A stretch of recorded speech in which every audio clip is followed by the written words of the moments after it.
নারীর প্রতি সহিংসতা ও ধর্ষণের প্রতিবাদে রাজশাহী বিশ্ববিদ্যালয়ের প্রধান ফটকের সামনে অবস্থান কর্মসূচি পালন করেছেন শিক্ষার্থীরা। দুপুরে কর্মসূচি পালন করেন তারা। ধর্ষণে জড়িতদের সর্বোচ্চ শাস্তি নিশ্চিতের দাবিতে তাদের। এর আগে ক্লাস ও পরীক্ষা বর্জন করে বিভিন্ন বিভাগ থেকে বিক্ষোভ মিছিল নিয়ে এসে প্যারিস রোডে অবস্থান নেন শিক্ষার্থীরা।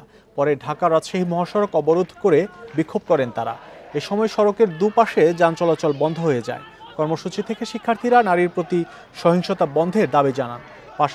পাশাপাশি ধর্ষকদের প্রকাশ্যে বিচারের দাবি জানান তারা।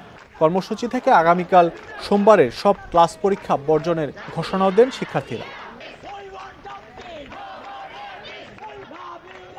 বাংলাদেশ এমন দৃষ্টান্ত গঠন করে যেন শুধু বাংলাদেশেই না, সারা বিশ্বে ধর্ষক বা কেউ যদি ধর্ষণের চিন্তাও করে তার আগে দুইবার ভাবে। পরবর্তী আমাদের বন্ধের নিরাপত্তা দিতে না পারেন, তাহলে আপনাদের বিপক্ষে দাঁড়াতে আবারও যদি একটা জুলাই আনা দরকার হয়, রাজশাহী বিশ্ববিদ্যালয় সেটার জন্য প্রস্তুত আছে ইনশাআল্লাহ। এই ঈদে জামা জুতো অ্যাক্সেসরিজের ডিসকাউন্ট। এ নিয়ে আরও জানাতে রাজশাহী বিশ্ববিদ্যালয় থেকে যুক্ত হচ্ছেন সহকর্মী আহসান হাবিব অপু। আহসান হাবিব অপু, এই মুহূর্তে কি পরিস্থিতি?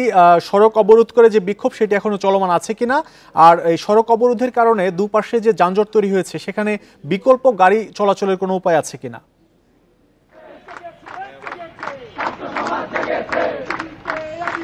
হ্যাঁ, আজকে যে অবরোধ কর্মসূচি রাজশাহী বিশ্ববিদ্যালয়ের প্রধান ফটকের সামনে অবস্থান নিয়ে শিক্ষার্থীরা মূলত এই অবরোধ কর্মসূচিটা শুরু করে ঠিক দুপুর 12:15 দিকে। 12:15 থেকে 12:30 পর্যন্ত এই কর্মসূচিটি চলেছে এবং এই সময়টাতে রাস্তার দুই ধারে, বিশ্ববিদ্যালয়ের প্রধান ফটকের রাস্তার দুই ধারে যানজট তৈরি হয়।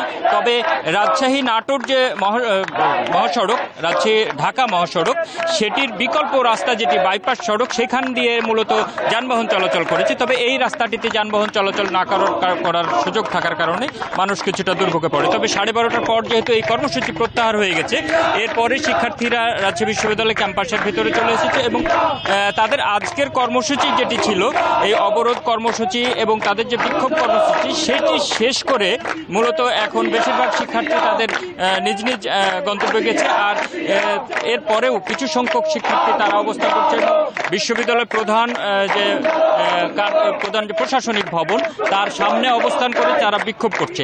তাদের দাবি হচ্ছে যে শুধু আসিয়া হত্যা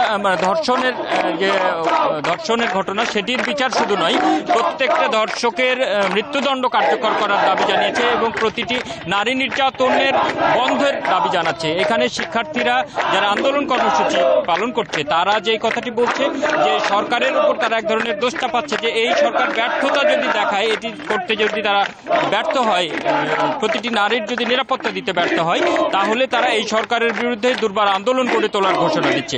আরেকটি বিষয়, রাজশাহী বিশ্ববিদ্যালয়ের শিক্ষার্থীরা যেটি সকাল 11টা থেকে মূলত তারা তাদের যে বিশ্ববিদ্যালয়ে যে বিক্ষোভ কর্মসূচি ভেতরে শুরু করে, এটি পরবর্তীতে রাস্তায় যায়। আর শিক্ষকদের পক্ষ থেকে শিক্ষক নেটওয়ার্কও রাজশাহীতে আজকে রাজশাহী বিশ্ববিদ্যালয়ের বুদ্ধিজীবী চত্বর, সেখানে তারা তাদের অবস্থান কর্মসূচি পালন করেছে এবং একইভাবে তারাও দাবি জানিয়েছে যে প্রতিটি ধর্ষণের সর্বোচ্চ শাস্তি নিশ্চিত করতে হবে এবং প্রতিটি নারীর নিরাপত্তা নিশ্চিত করতে হবে।